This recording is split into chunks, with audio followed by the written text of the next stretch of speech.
I am so excited today. I am bringing another podcast episode to you today, and such a treat if you are in my Facebook group, which you can find the information for that in the show notes today. You are going to get a bonus. You're going to get to see the video of this interview today. So I'm super pumped for you guys to listen to this.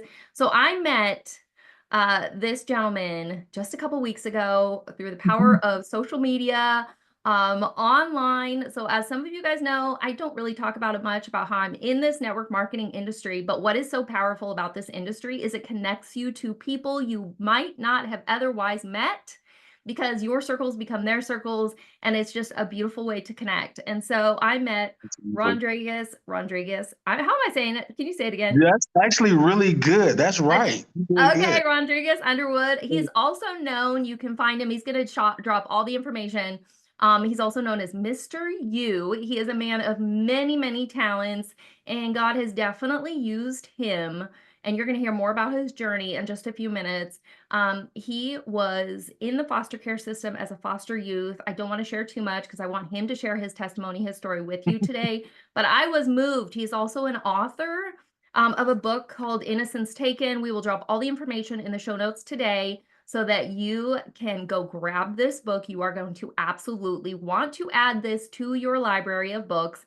And if you are a foster parent or an adoptive parent, I highly recommend this to you. You can also, if you need to create or add up training hours, you can use reading this book towards your training hours. So definitely go grab this book. But I'm just going to kick this off. Let's go with Mr. U for this interview. Would you just tell us about you? Tell us your story, and then I have some questions for you. But I'm so excited. Welcome to the podcast. Absolutely. Thank you guys again for tuning in. Thank you again, Christine, for this opportunity. It's been a pleasure meeting you and so many other people. Like you said, networking just, opens up so many doors and so many windows. So I'm excited to meet you. I'm also going to meet so many others that are just inspired by my story and inspired by, the things that I'm aiming to do, not only just in the industry, but just, in the marketplace. Anyone that I feel like that can relate to my story and find healing, find empowerment, find uplifting.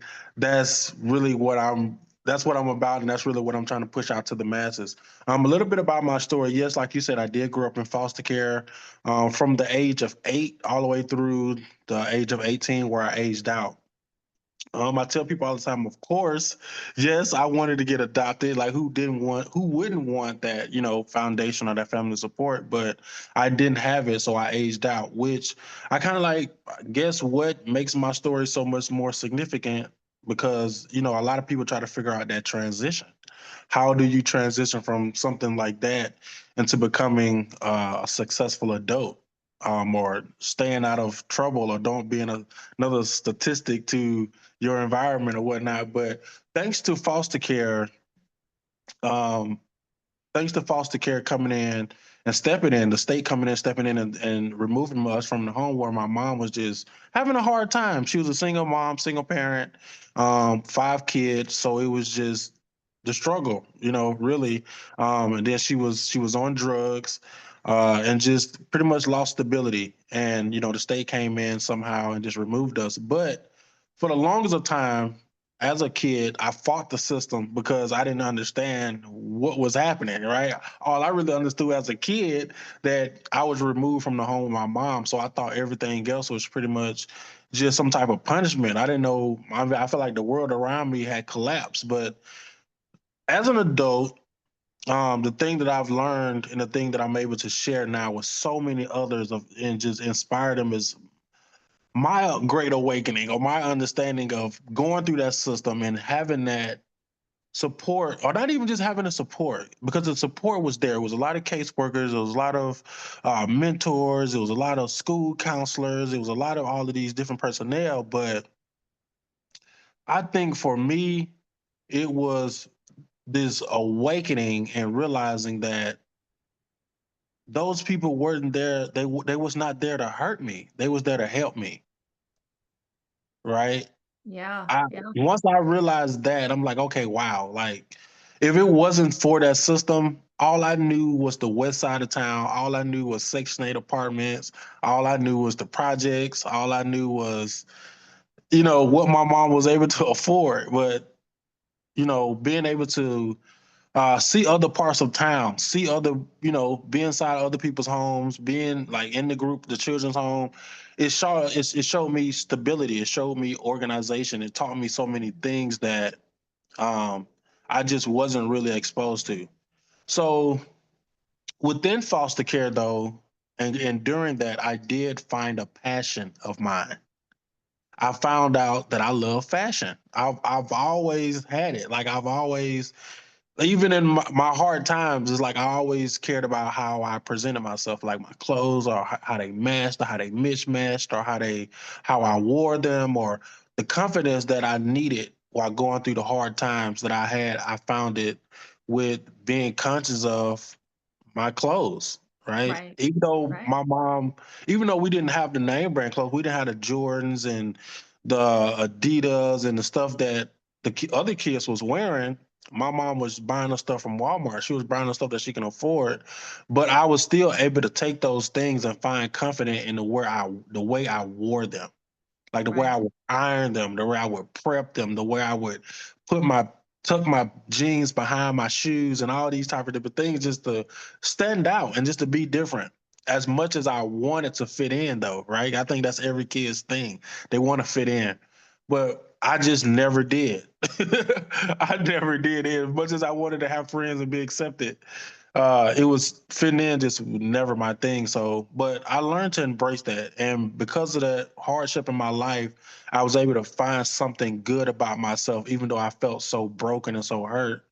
I was able to find a passion, and I pretty much just at the age where I was able to be conscious enough to pursue it, I signed myself to this modeling agency. They had it out of town, so I had to travel. I had to style my own clothes for the concepts. And my first time ever doing a professional photo shoot was downtown Birmingham, Alabama. And that was a light bulb for me, Christine. Let me tell you, like Oh, when I felt that, I'm talking about they had the whole makeup team, they had the hair prep people, they had the photographer, they had all these props, and we was downtown, so we was outside, people walking by, what I'm saying, stopping and looking. I'm like, man, this is amazing. Like you know what I'm saying? And it's like I want to do this for the rest of my life. This is my feel good. I feel like I'm made for the camera. now And how old were you then? I was 15 years old. Okay. And how did you I'm just curious. Um, how did you find out about this opportunity? The As far as the modeling, Yeah, like how like the I was first part where you got into it.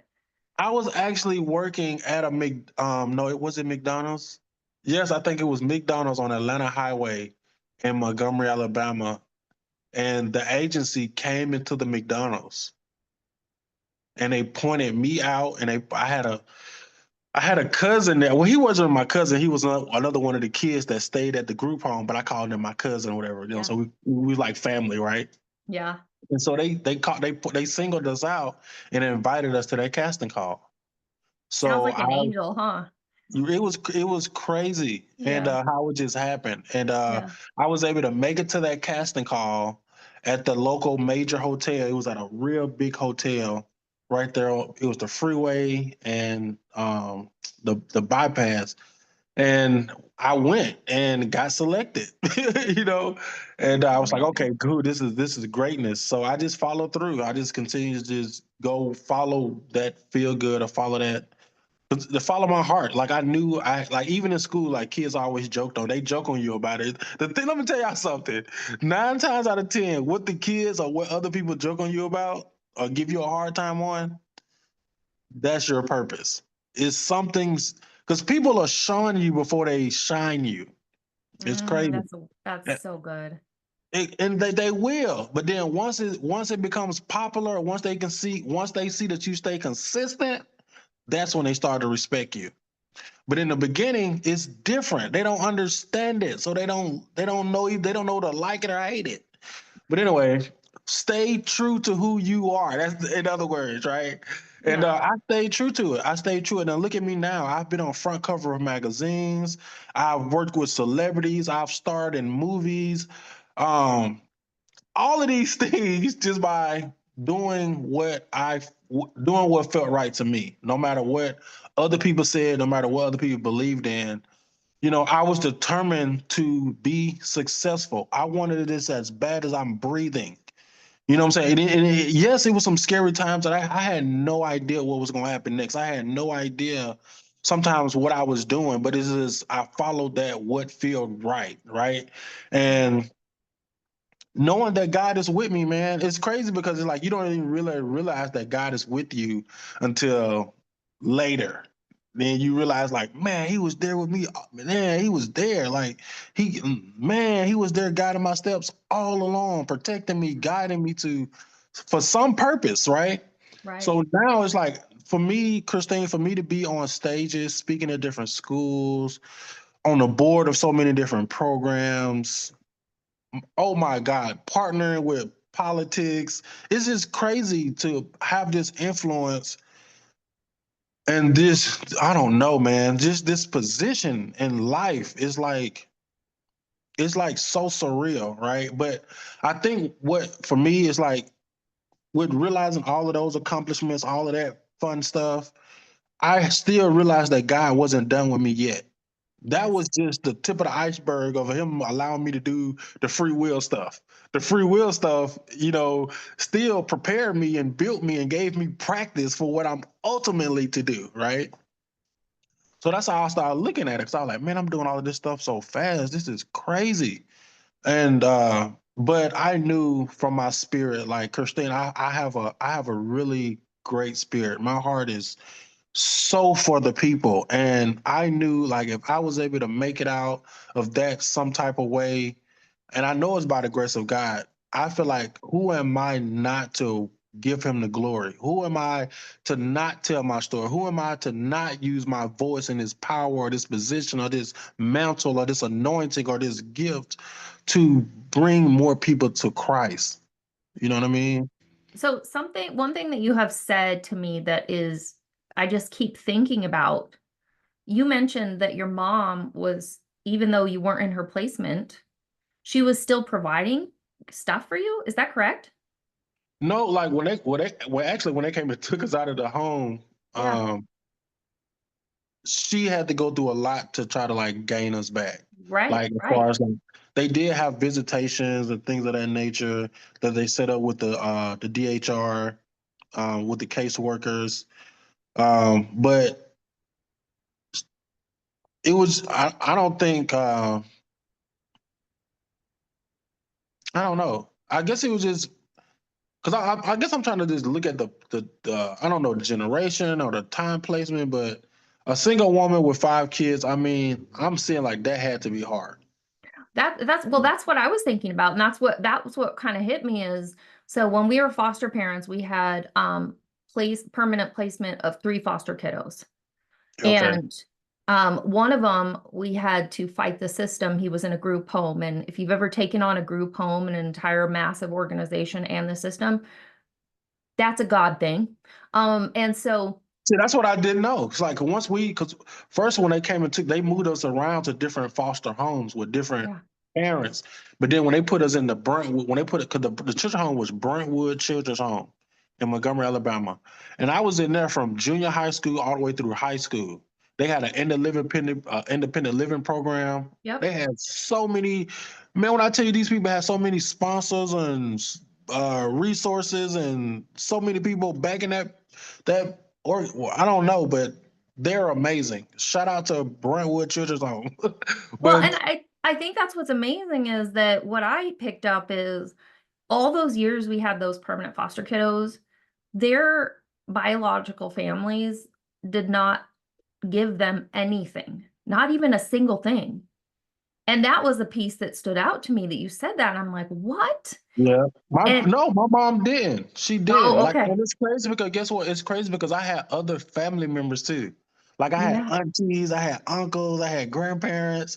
My dad's side, I had all of these people that they claimed that they didn't even know that we was in foster care all those years. They claimed they didn't know, but I don't know. It's just it's amazing because when I was looking at statistics, and I'm sure you know this too, 60% of kids who age out of the foster care system end up in jail. Yeah, And that's what they are. And this is foster care is not yeah, a my mom messed up. This is a generational thing. yeah, This is a yeah. lot of years and generations of Right, heartache and hard right, things. And right. But people what do, I like, don't, I think a lot of people don't understand the internal aspect of it from being in the shoes of one of the kids. I yes, think, I don't know. I think it's such a to experience that is so breaking. You know what I mean? It's so breaking that a lot of these kids don't recover. Especially like they talking to all these people over them like authority figures and telling them they can't do this and they can't do that. And it's like it's so overwhelming that it becomes a disconnect where you got to find where can I connect with this kid. So a right, lot of times, because the thing is, it's like even as a public speaker, that's my thing. Is like you have to connect with your audience because if you don't right, connect, those words are falling on deaf ears. right, You know what I'm saying? right, Because everybody that got ears, that don't mean they can hear. right, Everybody that got eyes, that don't mean they can see. But the right, way you get people to hear, not just listen, but hear, sometimes you got to be able to meet people where they are. You got to be able to dig a little deeper. You got to be able to go places that you probably ain't accustomed or used to going, right. to reach some people. And I think that's what Christ did. That's what Jesus did. Jesus came here. He went to the people that the sick and the shut in. You know what I'm saying? He didn't go to the, you know what I'm saying? It's like you have to be able to meet people where they are to reach and connect with them, right? So, and I think by me having that grit or just that flexible, I don't know what is I don't know what it's called.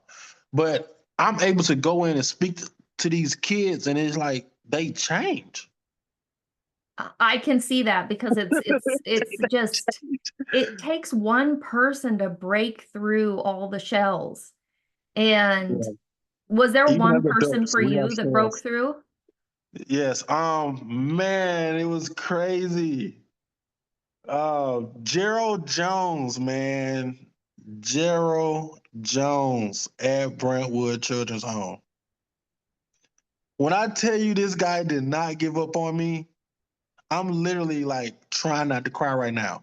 This guy, man, I'm talking about all of the things, Mhm. all of the things. Like Gerald, man, like he helped me even when I played sports, man. Like Gerald, man, that guy right there, bro.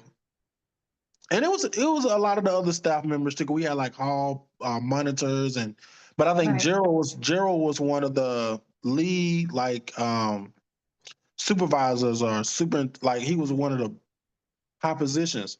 And it was crazy because just a few weeks ago, um, a lady from the system found me on Facebook and she told me, she said, Jared told me about you. She said, we've been watching you and we just so proud of you. And Gerald is about to retire or something from the program. And he wanted you to, come out here and, bring your book and talk to the people or whatever. I wasn't able to make it because of the time span. I already had like a crazy schedule. I wasn't able to make Yeah. it, but I was able to send some of my books, right? Awesome. But Gerald was one of those people that didn't give up on me, man. Like he really he saw something really great in me and he kept at it, right? Even when I didn't believe it or I didn't see it, he Yeah. still pushed me to just stay conscious of my decisions, right? And even though it took me a while, like I was still young, you know what I mean? So, Yeah. so still doing the things boys do, but Gerald really, when I think about anybody that just really touched my life and just helped me become the man I am today, I definitely think of him. That's amazing. And I just so let me ask you this. If you could give advice to foster parents, just like what would be the most I mean, you just talked about Gerald, right? Yes. He just dug in and he was relentless with you. Yeah. What would the one piece of advice that you would give? Because I know there's people listening to this podcast from all over the world. We're in almost 50 countries now, and they are from brand new babies to teenagers. And for me, I personally feel like that 3 to 5 year old is the hardest level because Yeah, they're so confused and it's a right. lot It's going on. really But confusing. Yeah. I feel like teenagers are the ones who get left in foster care and they're never adopted because people assume they're harder, which I Mhm. would beg to differ on Yeah. that. But what would be a piece of advice that you would give to these foster parents? Before, and you know what? That's amazing that you bring it up. So I definitely want to shout out my Embrace family. Embrace is a nonprofit organization that I've spoken at their last two events. I can't remember the founder's name right now. God forgive me, but they are amazing, right? I met them through an organization called Heart Profit. I sit on the board of Heart Profit as the event organizer. Yeah. And so the CEO, Stacy Renee Wright, shout out to her. She's the CEO of Heart Profit. This lady met me at one of her events, scheduled a one-on-one, and she not only listened to my story, she heard my heart. She heard Right. my voice. This lady got on the phone, started connecting me to so many people that opened up to so many great opportunities and doors for me to speak at so many different organizations. And Embrace is one of those organizations uh, that Stacy connected me to, and I've had the opportunity to sit on the panel of their last two events. And what Embrace does, Embrace brings in potential foster parents to, and they have all these they have like these vendor tables set up with all of these kids pictures, the things they like, things that they into, their aspiration. They have them all on these tables, so these foster parents are able to come to this location, and it normally be out in church. I think the last two one we did was in Plano at these big churches, and the foster parents are able to come in, get information, see the potential foster kids that they can adopt, all of this stuff, man. And these people always single me out, like Mr. You, like talk to the people.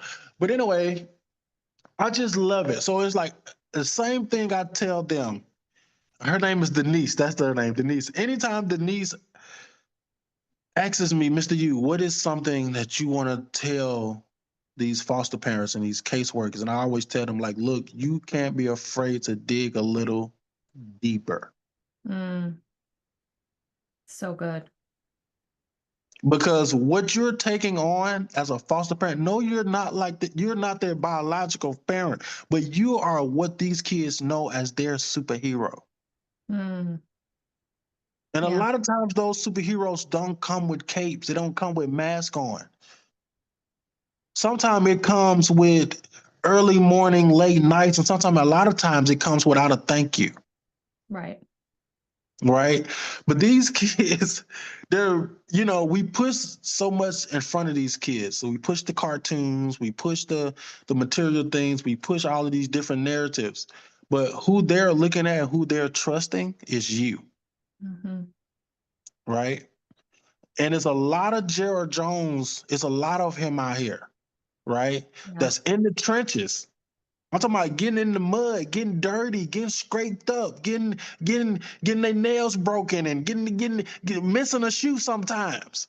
Out here in the trenches with these kids digging Yes. deeper, because that's what it takes. That's what it takes. It's not just you're bringing another kid in your house. You're bringing a broken Mm, kid into your life, and they're looking for you for guidance. That is a heavy position to be in. And I know it. I know it because I was one of the kids giving me all a hard time. You yeah. know, but as an adult, I'm telling you, they'll turn back and they will mention your name. They will turn back and they will mention you for remembering and just pushing them and believing in them, really Yeah. believing in them, of creating. People don't, I think a lot of adults talk about it, creating a safe space. But imagine how you're creating a safe space for these kids, right? And I think that's why that's like from when I aged out of foster care and I got in my career and I started working all these different jobs and taking on all these different roles and stuff, I never talked about me being in foster care. Mm, And like I wanted out of it. I didn't want to talk about it. I didn't want to be a part of it. Right. But it's like, guys, like he turned on this light bulb. Like people telling me, but then it's like the people who I was finding at safe spaces, I was telling it to them because it was like I felt safe. I trusted them, so it's like I would whisper it to them or tell them or whatever. But people would start telling me, like, bro, that's your purpose. That's what you supposed to be out here. You supposed to be working at that. You know what I'm Yeah. saying? And I'm thinking like, but man, I done did all this other stuff already. Like, how am I gonna niche to this? And it's like, man, God, not even knowing God had already prepared me. I'm hosting shows. I'm all on different covers of magazines. I'm in movies. I'm doing all of this stuff. And it's like God giving you a voice to help people. Like you don't even know it. It's crazy. One thing that this keeps reminding me of when we were having this conversation is I went and was listening to Ed Milet talk, and he tells this story about how what drives him in life is he imagines someday when he gets to heaven and there's a guy standing next to him. Have you heard the story? And I he haven't heard says, it, but it sounds good. and he says, "Who's that?" And God says, "Well, that's who you were supposed to be." And he Wow. said, "Wow." And he said, "My goal is to have that person be a perfect matching image of me when I get to heaven. I want to be everything that I was meant to be, that God created me to be." And it's crazy because God knew you were going to be in foster care. God knew you were going to age out of the That's what I'm system. saying.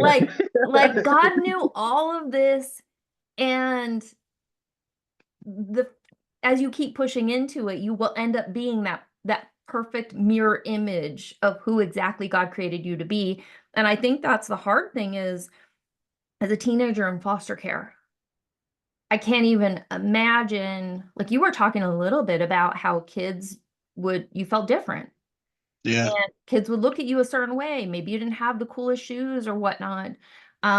Or and you just probably carried a heavy package of weight on your back. Yo, you have no idea.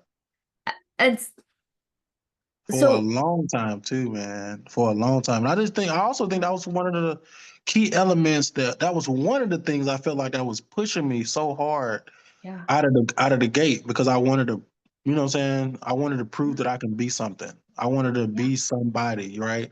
I wanted yeah, to help people. I wanted to show people like, look, no matter where you come from, you can be somebody, right? It's not mhm, it wasn't so much of trying to just prove myself to people. It was just trying to show people like, look, I'm going to be something. I'm going yeah, to be somebody. Like I'm going to do it. Like and that was just my fuel. I use it as ammo. Like you know what yeah, I'm saying? It's like yeah, the I feel like all of the odds was against me. And so many people, even the people who didn't think I was gonna make it. I remember some of the foster parents, and I'm gonna tell you, Christine, and it's like it's sensitive, but some of those foster parents did talk really bad to us. mhm, They used to talk about, oh, that's why your mama don't want you, and we used to get in trouble, and they used to really like they wasn't reeling us in. Yeah, they was pushing me away. Like I yeah, didn't, you know what I'm saying? It wasn't, man. And then it's like some of them had kids. You know what I'm saying? Like they kids knew that you was a foster kid, right? So they used to have they little sneak disses and stuff to say to kind of like tear your mind up. Like they had your whole emotions like you walking down. You know what I mean? So yeah. it takes a lot for a person like myself to like get my shoulders back. You know what I'm saying? Feel good about myself, or not even just about myself, about what I'm doing or what I'm aiming to do. You know what I'm saying? Like being Right, conscious of the people around me, being, you know what I'm saying, understanding when somebody is for you when they not. You know what I'm saying? It's a lot that comes with coming from that background. And I'm still navigating it today. But like I said, I just choose to be on this side and use my story to empower and inspire people. so tell us a little bit about your book, Innocence Taken, because I love that you've written a book. And Absolutely. who's the target audience of your book? My target audience are, you know what I'm saying, those kids that are looking for somebody that They're looking for something that can relate to where they are, Right. right? Or that adult that, is suffering in silence because they don't feel like others can relate to what they've been through or what they're going through right now. I've had an opportunity to meet a lot of people from because I produce men empowerment events, I produce youth empowerment events, I do a lot of giving back, I do a lot of speaking in schools and all of these different things. And it's just I don't know. It's just a touching thing to just talk about this and realize where how like so much I've done, but I love it all. I love it all. But the name of the book is called Innocence Taken. And shout out to my co-author Stephanie Seaton. And this was my first publication. It was my first published book. And when she gave me the title that she wanted to name it, because her and I met, I know she had some childhood trauma that she wanted to talk about. So that's what the thing was. It was mainly about. It was mainly about our childhood traumas and how we overcame those childhood traumas. So for me, I wrote about for me where I felt like my innocence was taken, as far as is witnessing my parents separate. Mm, And a lot of times I don't think us as adults, we don't realize the capacity or the effect that that has on the kid, yes. right? So even though I was a little dude, what I'm saying, I witnessed the fights. Right. I witnessed the abuse. I witnessed the drugs. I witnessed the separation. I witnessed my mom moving us out of town from him. Right. And I remember living in a lot of the projects, a lot of the Section 8 housing. I remember the struggle. That's Right. crazy how I can remember all this stuff. So, into me making those decisions, me finding my consciousness or finding this higher power to latch on to make it out of that. Because that journey, Krista, is a man. It's like I don't even know the words. Like that story.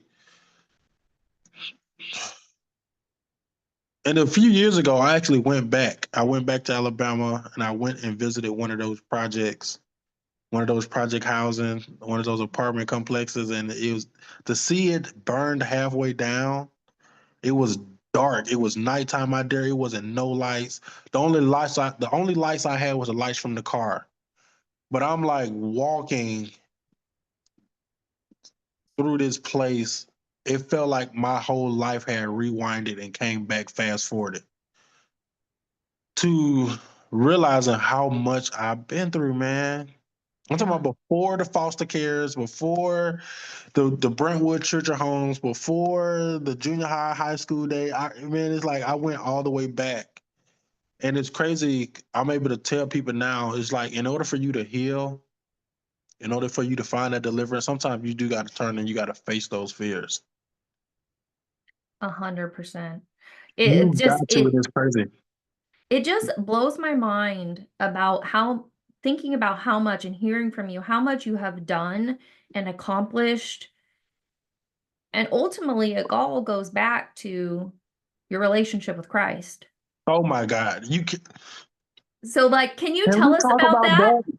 Yes, yes, I want to know because, Can we talk about that? because there is, I remember when we were foster parents, one of the kiddos that we got out of the group home, he punched holes in walls. He climbed out the second story window, walking on the roof. The police were called more times. We knew the police officers' names because they were at our house all the time because we were required to call the police. He broke, I mean, we had toddlers, so we had some baby gates. And they were metal and he broke them. And people are Wow. like, why do you not have him moved? Like that is dangerous to your own kids.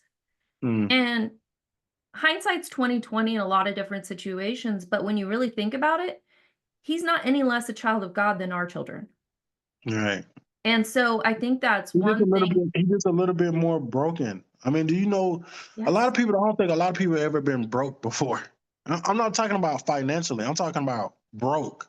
Like, Right. Yes. you ever experience heartbreak? You ever experience being broke? Like, I don't think a lot of people, they've never had to come back from that. That's a whole different type of strength. When you know nothing outside, this is outer space. Right. Everything on the inside of us, that's inner space. You ever felt like your inner being was broke? I'm And I talking about like it's real. well, and I think that's the only person out there who can heal that brokenness is Jesus. It Period. is. It Hands is. down. And Even though, but I still believe you still need other people like yourself and myself to nurture those things, or to, right. nurture people back into healing, or nurture people into Right. finding clarity and those directions to go. You know what I'm saying? That's why I always believe in wise counsel. You know, Mhm. um, but yeah, I think the only person that really can heal hurt like that. I know it's not. I think I know. I'm telling Yeah. you, I've been there more than once in my life. So it's like Yeah. I know, and having to come back from that every time, I think I know it makes you a new person every time. Like, to experience hurt and to be able to, like I was that young man. That's what you don't realize, Christine. I was him. And it's crazy because I read all these books. I'm one of those. I read, I study, I research. That's how I know my Mhm. relationship with Christ, because I read, I study, I look at theology. My tablet is like my Bible app. I'm always trying to find the scripture that relates to what I'm going through, or something, some type of deeper insight. You know what I mean? Yes. Even if I do have some good people around me, but at the same time, I don't just rely on them. I don't just rely on the preacher at church. Right. I do my own research too, right? So I know for a fact, what I'm saying, God is the only thing that can really heal certain pain. Men don't have that power. No. They just don't, right? But I do know, with healing and coming back from that stuff, man, you become so profoundly strong. Like, your vision is so much sharper. Like, you sometimes find a new purpose, or sometimes you just this new flame just set a fire under you, and you just feel a different passion when you're able to realize that, hey, God is in me, right? He's Yes. in me. He's not on the out. He's in me. He's in all of us. You just got to tap into it. And sometimes that hurt or that brokenness, it gets you there. You know what I'm saying? Because you ain't got nowhere else to go. So But did you where do you remember where you were when you first met God or Jesus? in my no, I ain't. I've been had. Okay, I'm gonna say it like this. I've been had faith. I always had faith because, even though we went through a lot of hardship with my mom, that's one thing I can say she did do. My That's awesome. mom pushed us to church. Even if she wouldn't go, she Yeah. would make sure we was there. Bible study, children's church in the morning. I was in the choir before, and all these type of stuff. So I already had a relationship with Christ, right? With God, right? I had to later understand what Christ really is. But having a relationship with God, I always knew it was a higher power, you know. Right. But it Right. was a lot of times I was still kind of like, yeah, like there's some stuff going on in my life. I don't like it. So is it like, what is this guy punishing me? But it was a couple of years ago. I was sitting in my car, and God came and spoke to me Mm, in my car. And I'm gonna tell you something. It was so profound because it wasn't even a scream. It was such a whisper. mm. I'm talking about, it was such a whisper that it felt like somebody was literally blowing their breath, and it was literally that smooth. Like, what he said, right? And Yes. ever since that visitation from God, I have no doubt, right? My intentions have changed. My goals have changed. Like, my vision, my view, like my understanding of even reading the Bible has changed. It's so like I can like understand it. Yeah. Like, it's crazy, right? Yes. And I've shared that story with a few people, but I was so excited when he told me that, and then he told me he followed up because for me, I believe God speaks twice. He for me, he speaks twice. Like he says it, then he follows it up. He repeats it in another Right. way, but saying the same thing, but he repeats it to Right. make sure that you he's like he makes sure you know. Like he what's that's what I and it's like it's crazy. I feel like I can preach that because I don't think people what's for you is literally it's for you. Like it can't miss. Like you can't even mess it up because it's yours, right? Yeah. So ever since he came to me in my car, and because I mean it was crazy because I was meditating. It's crazy. I'm gonna tell you something. God knows where to meet you. He knows Mm, where you're gonna be. He knows when to say, what to you. I'm sitting in my car. I'm meditating. Right. I'm already on this fast. I'm in my car meditating. It's me by myself. I got the radio turned down. I got my phone sent to the side, and I'm meditating. All I can hear is birds chirping. I hear the cars driving by. I'm just in the man. I'm in it. Like I'm there. And it's like I just oh no, it's like I heard it. And then it's like when I heard it, it was kind of like what it was like, whoa. Was that what I little you know what I'm saying? And yeah. then I had to run and tell somebody. I had to run and tell people like what I had just experienced. You know what I'm saying? Yes. And it was crazy because at the time, guess what? I was starring in this stage play as Joshua. I'm literally Really? the star in this stage play, and I'm feeling it. I mean, I'm talking about the play, and the director was telling me, look, God's word is real life. She's saying this to me, I'm thinking like, okay, all of this is a part of the play, you know what I'm saying? So I'm reading these scripts, you know, so Right. I'm reading scripture. I'm reading scripture of all of these things. I'm just trying to tell other people immediately, like, man, look what are you seeing what's happening? Are you seeing what God is doing right in front of our face? That's I mean, it's awesome. like it's crazy. And I don't know. Even how I met that director, even how she found me in my element. So my whole entire career in the fashion industry, I met this lady named Katrina Loco. I was at a fashion show. I was a designer in this fashion show. My models had walked down, they walked back. Then I came out for the finale walk behind them, and this lady Katrina Loco went ham. She later told me when she had a chance to go through a couple of people to actually set up a meeting with me. This lady sat right in front of me. She said, "Mr. Yu," she said, "I saw you walk out from behind them curtains." She said something screamed out to me, "There's your black Jesus." This lady said she had done wrought this stage play way back in 2001. And she had to put it on pause because she couldn't find the right characters. That lady said when she saw me, she said this whole play came to fruition That's from incredible. an image that this lady saw of me in my element of a fashion show. So it's like my whole career was destined for that moment for her to see Right. me, to ask me. This lady don't even know me. She didn't even know I had film credits. She didn't even know that I had this extensive background in the industry. She just saw me at this. She was vendoring at this fashion show. So amazing. God works, right? You can't Man, God, I'm gonna like tell you you just something. said. It's real. You Yes. know what I'm saying? It's like I don't know what to say. So it's like when you experience stuff like that in your life, Christine, it makes you want to stay on this side of the fence.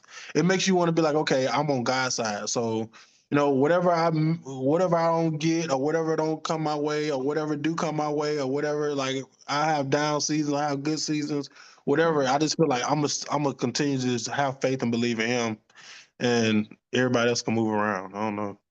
Well, I am just, I mean, I feel like I could talk to you for hours. And I just if you would like to, if you could let us know where people listening to our show, where can they find you? Where can they follow you? Where can they learn more? And where can they purchase your book?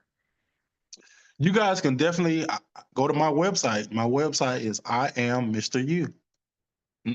The letter I am Mr. U.com. The letter U, not YOU. I am Mr. U.com. That's where you can find a lot of the things that I do within the industry. You can see some of my collaborations. You can purchase the book. You can book me for appearances, speaking engagements. I produce a lot of events, so you guys tap into me with on social media. I'm on Instagram at 4_ Mr. U. Um, I'm on Facebook, Rondregus Underwood, or you can just Google Mr. U. It'll take you to quite a Yep. few of my different credentials and things I've done in the industry. But man, I'm just want to say this: God is good. God is God is infinite. Stop putting God in a box. Stop making him your expectation. God is everything that you can't even imagine. I'm talking about he's the ultimate storyteller. Like the way he's written my story, man, that's why I love hearing other people's story, Christine. I love hearing other people's story because I'm like, I know how good God, man, it's like the miracles that he performs on a daily is Yes. just unimaginable. Y'all can't comprehend. He's infinite. He's bigger than this universe. We be thinking about our little problems. Take a telescope and look into outer space. God is operating and running all this stuff, man. You don't think he got you covered? He do. He got your whole story. You don't even know it. I love it. I am just so excited for people to hear your story, buy your book, and then get to know you on social media. I am so excited for wherever God leads you in the future and you connecting with foster youth, Oh my God. especially. Stay tuned. I got some man. I'm so excited and I'm so on fire for the possibilities of the things that I'm about to do, the things that I'm just setting my mind to, the things I'm Yes. just focusing on doing for these foster kids and just uh, teen moms, just helping bridge the gap, find resources, and at the same time introduce people to Christ. Are you kidding? I'm excited, Christine. And I'm gonna tell you something, and I just want to bless you right now. I want to pour into you right now as well. For just, but you become another one of those people that's believing in me. That's pushing me up the elevator, pushing me up that staircase a little higher. And for that, Christine, I appreciate you because this journey is not easy. I Yes. needed people like you. We need each other because at the end of the day, my story and your story, even I know you've been through some things, girl. You ain't even got to tell me. I know it. I know it. But the great thing about it is, guess what? It wasn't even for you. It was for somebody else. So if you Right. if you don't open up and just be vulnerable sometime, embrace it. That's real strength. I tell people Yes. all the time, tears is the things that society has made weaknesses, those are really strengths. Right. You had to go through the fire to get out. Man, you'll come out with a whole new body. People won't even recognize you. Amen. Amen. Thank But you yeah, so much for that's being on real. today's episode, and please make sure to go check out, follow on all the platforms, Mr. U, and thank you so much for being here. Thank you, Christine. I appreciate it. Thank you.